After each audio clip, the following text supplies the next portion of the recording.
guys, welcome to another episode. Today we're going to be talking about a very important topic in the business and marketing space: the long-term or the short-term marketing. What works? So I've heard this several times. I've gotten conversations with so many people and they're always like, Fivo, I think I want to build my brand long-term. And somebody will be telling me I'm building for just to make money. Like, let me do something that can give them conversion. I've worked with quite a lot of Igbo people. Okay, for those that don't know about the Igbo people are very business driven and they just want profit instantly. So I've worked with a lot of people and I have realized that some people don't even know the difference between the long term and the short term marketing. So today I'm gonna gladly really actually dive into explain this properly and how you can use this to grow your business. The first thing I want to explain the long term and the short term marketing. Yeah, I understand they are both marketing. Yes, I know that. But for long term, what do you really understand? So for me, I would say long term involves brand awareness. It involves customer loyalty. It involves trust and developed over time. The best example I can use for long-term marketing is a brand called Indomie. Everybody knows Indomie. Like, think about it. Every noodles you call right now, you call them Indomie, right? Every toothpaste you call it Close Up, right? Every detergent you see, there's this feeling to call it Omo or Clean, right? So that's the power of brand positioning and long-term, and the result of long-term marketing. Over the years, over 20 years, Indomie has constantly promoted himself, doing activation, digital campaigns, TV campaigns, TV commercials, newspaper ads, so many types of commercial, creative and mind-blowing commercials that attracted you to their brand. And over the years they have been seeing it consistently. There was even a time where they even created an ad called this is not my Indomie, right? So like they brought out something different. Like the ad, if you watch the ad properly, you see a child going to get noodles and the person answering her just gave her any random noodles, and she was like, no, this is not my Indomie, I mean Indomie, because there was a point where everybody was calling noodles Indomie, so they had to even differentiate themselves again. That was how creative they were. So I really loved Indomie, and they are the best example. It took time to build that. It's a psychological thing, like the way it's when you're a child, you're given a name, or your name is David, your name is Sandra. Like, it took time for you to start answering that name. And now if I just say Sandra, you can immediately, instantly like recognize that I'm speaking to you or I'm speaking to somebody else. And that's the power of long-term marketing. Now, what is now the importance? Why do people now do short-term marketing? First, calm down. Let me explain short-term marketing. Short-term marketing is, you need to grow your business right now. You need to generate profit. You need to scale.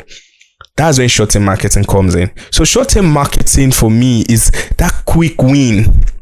It's a quick win where you invest and you get it out. So most times it's like the paid advertising, CPC, that's cost per click. Like, you just get it out, get in, put in some money, get some results instantly. There's no really plan or strategy around it. It's just for the sake of the money that you're going to get from the business, or you're either planning to leave or scale the business. So that's really the idea about short-term marketing. And for an example, what example can I use to explain short-term marketing? Okay, what betting company do?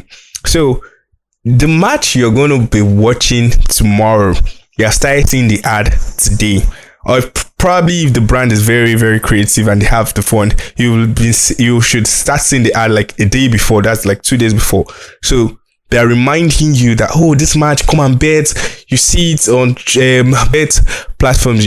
I think we have what's their name? Literally, I'm trying to even remember. But basically, the betting company has already started promoting that ad, and immediately after that match, that's the end of that campaign.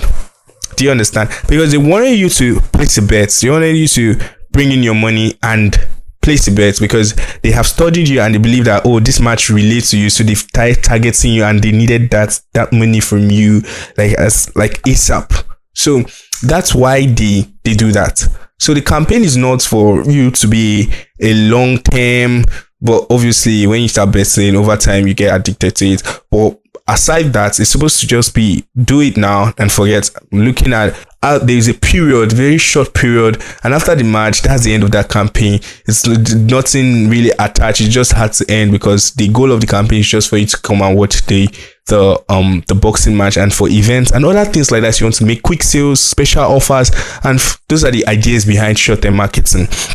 But now, why do you really need, as a business owner, why do you really need long-term marketing? So my first point is brand loyalty.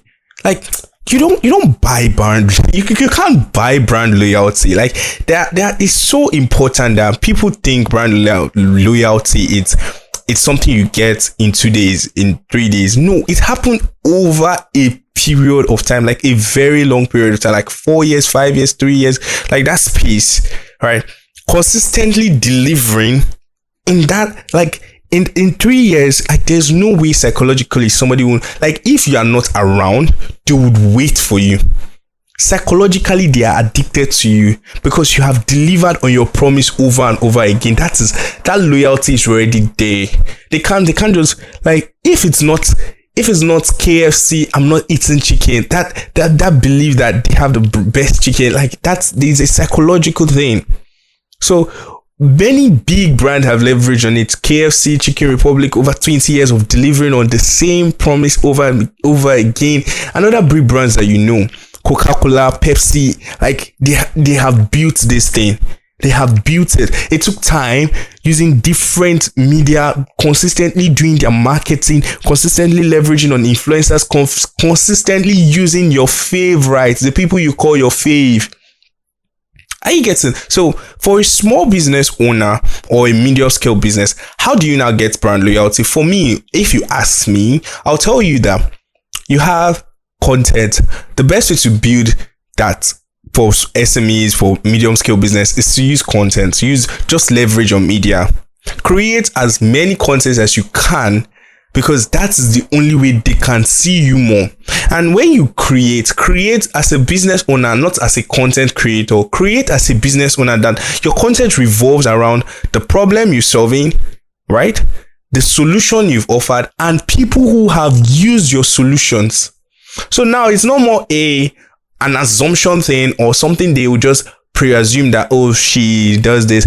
If you are giving consultations to people, do interviews with the people who you want to consult for, ask them questions before, then during the consultation time, interview them again, ask them questions like, what have you been doing? Like, just record it for the sake of the content. Then after the interview, ask them if the problem they came in with was solved.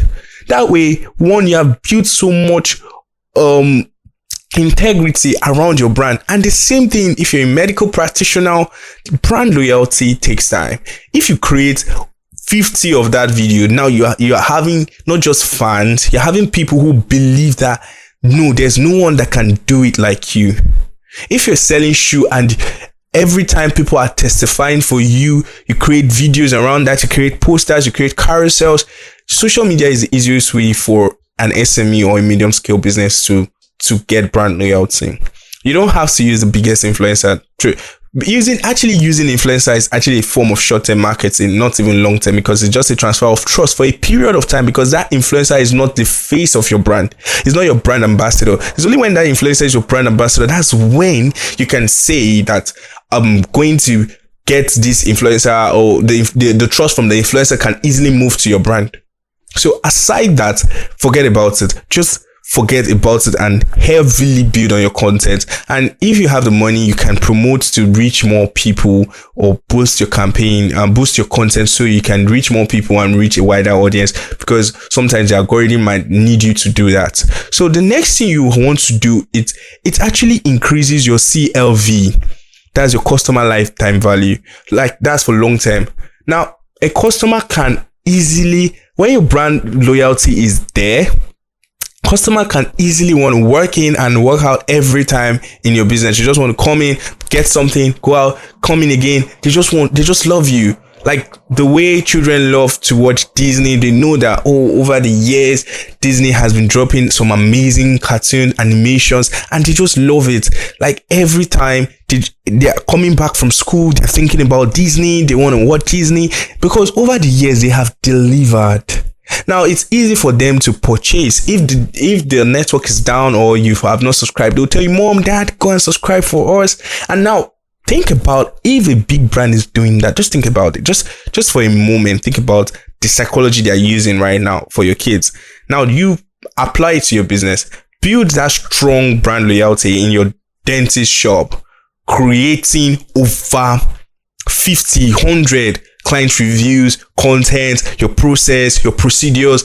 Everything is the same over and over again. People are seeing you and they're like you're just doing it the same way, getting better results for your clients, and they are testifying to it. Just imagine for a dentist shop now, right?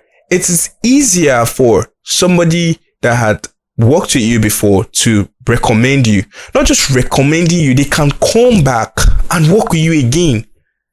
It's not even, you can ease, and that's why I said like long-term marketing, when I introduce it, it helps build relationship. Like there's no form of marketing that builds better relationship than long-term marketing. Like when you do long-term marketing for an SME and medium scale business, you guys become families. That's how crazy it is. You become families. So because of time, I would love to really share light into this, but let me this is a podcast, we have to keep it really interesting and short. So the next thing you want to talk about is the message. So when you're doing long-term marketing, you are consistently reminding people your solution, your problem, the problem you're solving, that's the solution, the problem they have, and how your solution can be faster and better than every other one. So your brand message now keeps that consistent reminder during the process of using long-term marketing, easily helps you scale. Yeah, it might take a period of time, but that is the best way to scale a business.